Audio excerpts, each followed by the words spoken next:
Dawn broke over the creeks of Ogoniland with a silence so heavy it felt like the land itself was holding its breath. The year was 1994, and the Rivers State Internal Security Task Force was already on the move. Major Paul Okuntimo, the man whispered about in fearful tones across Kana, Bukana, Tai and Eleme, carried sealed orders from the new military ruler, General Sani Abacha. The government called the mission Peace Enforcement. Villagers soon understood it as a license to terrorize. Troops in dark fatigues poured into the mangrove swamps, their boots sinking into the wet earth, rifles slung and bayonets fixed.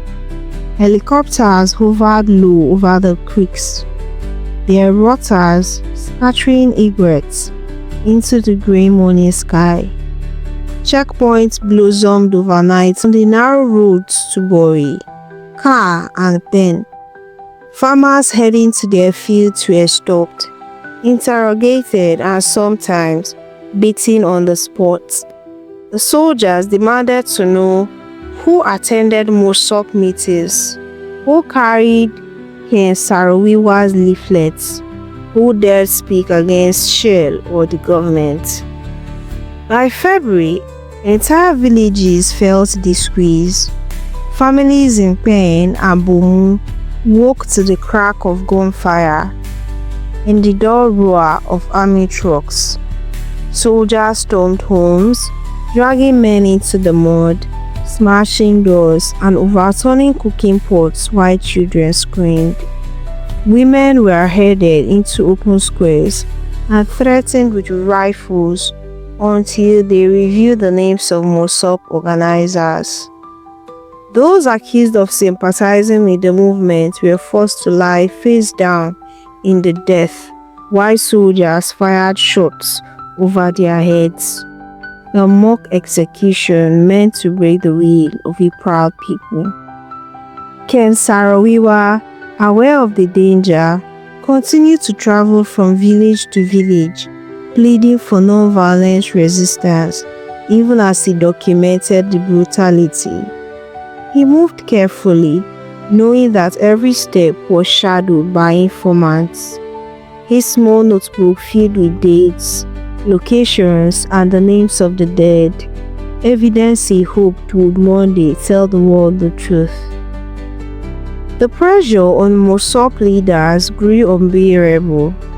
In early May 1994, Saro-Wiwa and other executive members were barred from a meeting of the Ogoni Traditional Council in the town of Giokoo, Gokana local government area. That meeting turned into tragedy. 4 prominent Ogoni elders, Albert Bade, Edward Kobani, Samuel Orage, and Theophilus Orage, were beaten to death by a mob whose motives remain clouded in mystery and accusation. The military government seized the moment. Without evidence, it claimed Saro-Wiwa and MOSOP had orchestrated the killings. Within hours, soldiers found out through Ogoni territory. Saro-Wiwa was arrested in Bori and taken under heavy guard to Port Harcourt. Along with him, key MOSOP leaders including Barinem Kyobel, John Punen, and others were rounded up. They would become known to the world as the Ogoni Nine. The army's raids now became a daily terror. Entire settlements such as Bodo, and Kpean were surrounded at dawn, soldiers firing into the air before charging through the streets.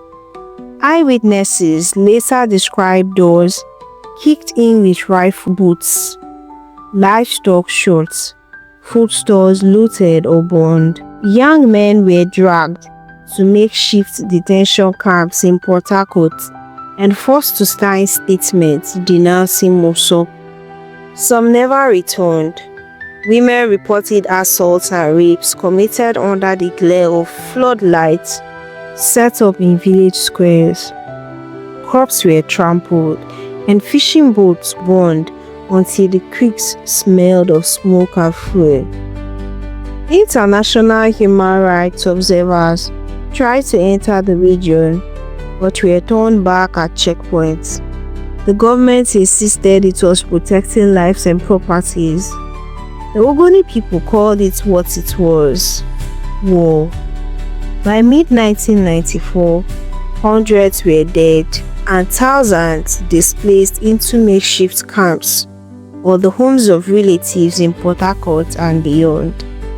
Bori, once the vibrant heart of Ogoni culture, became a garrison town patrolled by soldiers with fingers resting lightly on the triggers of their rifles.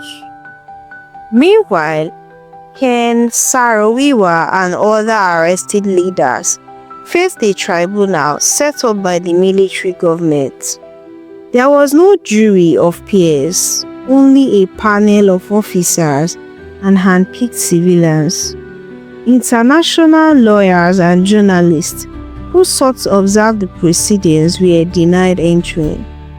Witnesses for the prosecution later admitted to being bribed or threatened, but their statements were still entered into the record. The charge was murder. The real accusation was daring to challenge the oil empire. Throughout 1994 and into early 1995, MOSOP tried to keep the movement alive. Underground newsletters circulated in Port Harcourt. Youth groups smuggled messages across checkpoints at night. But the constant raids, the disappearances, and the fear of sudden arrest weighed heavily. Entire families slipped away to distant cities, leaving their ancestral homes to soldiers and silence. The tribunal moved swiftly. Defense lawyers were harassed, and evidence of the army's own brutality was ruled irrelevant. Saro-Wiwa used every chance to speak to the press, smuggling out statements that condemned the alliance of oil wealth and military power. The environment is man's first right, he votes. Without it, there can be no other. But the machinery of the state ground forward without pause. By mid-1995, the world began to take notice. Amnesty International and Human Rights Watch released reports of killing and torture. The United Nations sent observers who warned of a miscarriage of justice. Governments in Europe and North America urged clemency. Yet, inside Nigeria, the military regime remained unmoved. General Abacha tightened his rule and dismissed the international outcry of foreign meddling. While Saro-Wiwa sat in prison, Ogoniland continued to suffer. Fields lay fallow, coated with oil sheen and ash. Children coughed through nights of smoke and fear.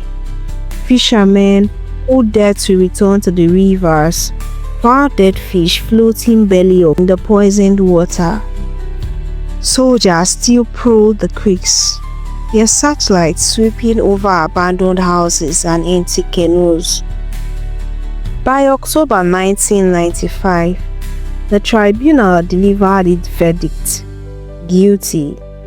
Ken Saro-Wiwa and 8 others, Bori Kpean, John Kpean, Saturday Dobi, Nodu Ewo, Daniel Boko, Paul Levura, Felix Noate, and Barry Bera were sentenced to death by hanging.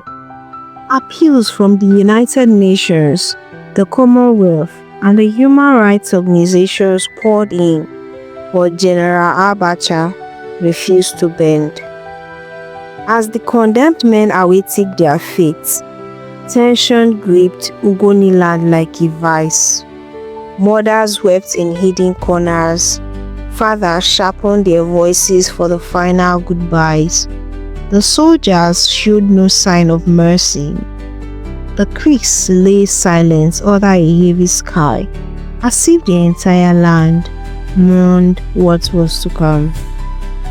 This is where episode 2 draws to a close. The Ogoni Nine stand on the edge of history. The world watches, and the Nigerian military government prepares to make a choice that will shock the globe. In episode 3, we witness the executions of November 10, 1995, the international outrage that followed, and the long shadow these events cast over the struggle for environmental justice in the Niger Delta.